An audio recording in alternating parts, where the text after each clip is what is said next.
Hi, my name's Jennifer. I'm going to be your nurse today.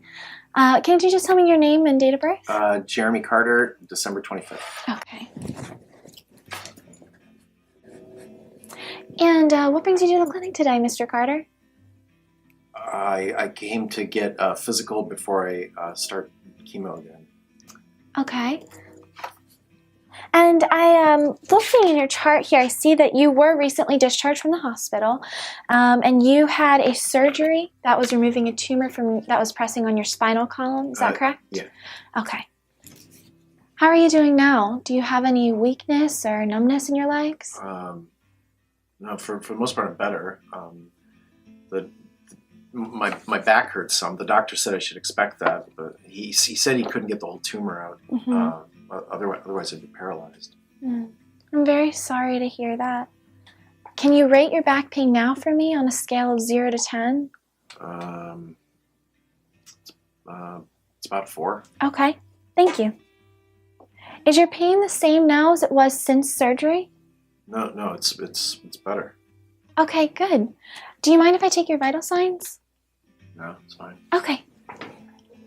I'll just need you to extend your arm, Mr. Carter, so I can put this blood pressure cuff on it.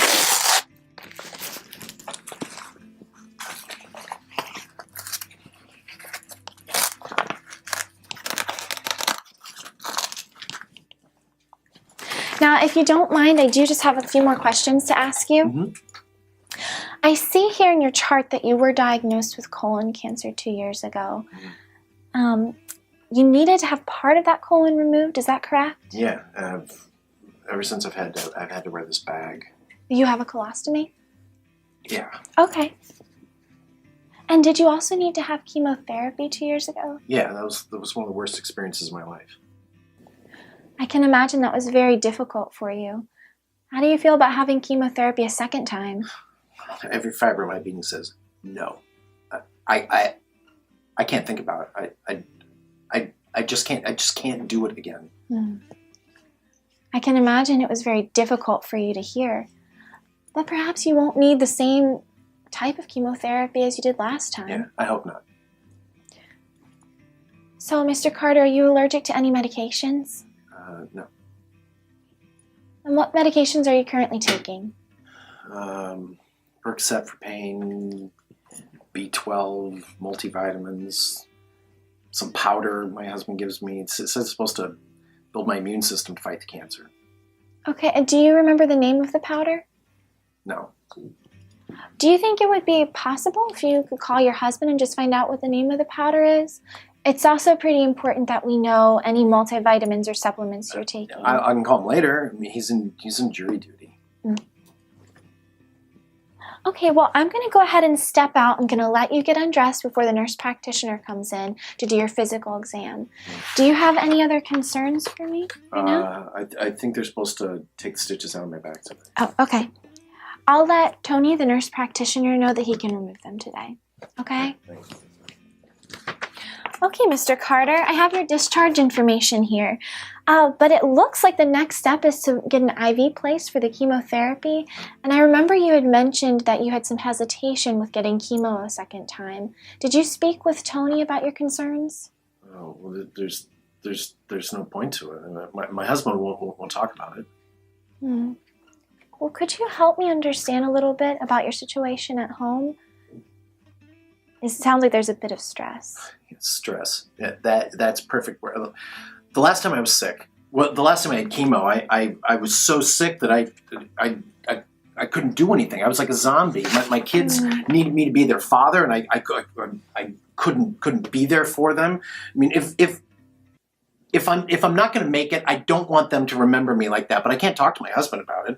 I mean, every time I try to talk about options, he says, "Oh, there are no options. What are you just going to lay down and die? What are you going to do? You're going to leave me with 2 kids by myself?"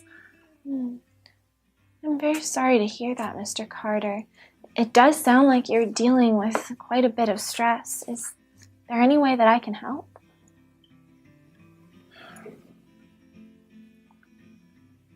I just want to be as healthy as I can if I'm not going to beat this cancer. I want to tell my husband so that he can just understand it. Am I going to have the same chemotherapy as I did last time? Because if I am, I don't want to do it. I am really not sure.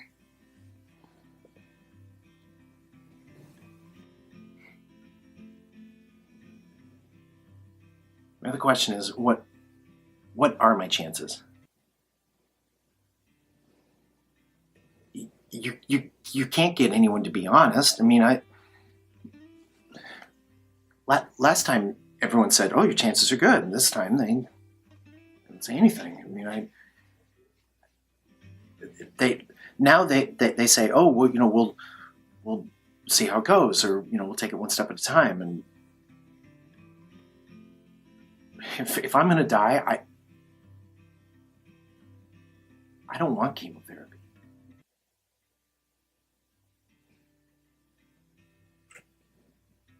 I am here to listen. I don't if you want want to talk die, about it. and I don't want to lose my family.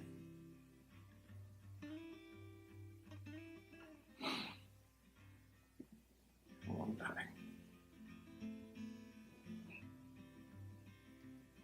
I wish I had more answers for you, Mr. Carter. I can tell that the issue is weighing really heavy on your heart right now.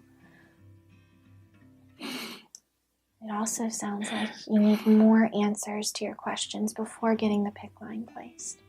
That is the IV. You know, your oncologist, Dr. Roche, should be able to answer a lot of your questions. Do you want me to set up an appointment? I also have several resources for your husband and you that may be a lot of help.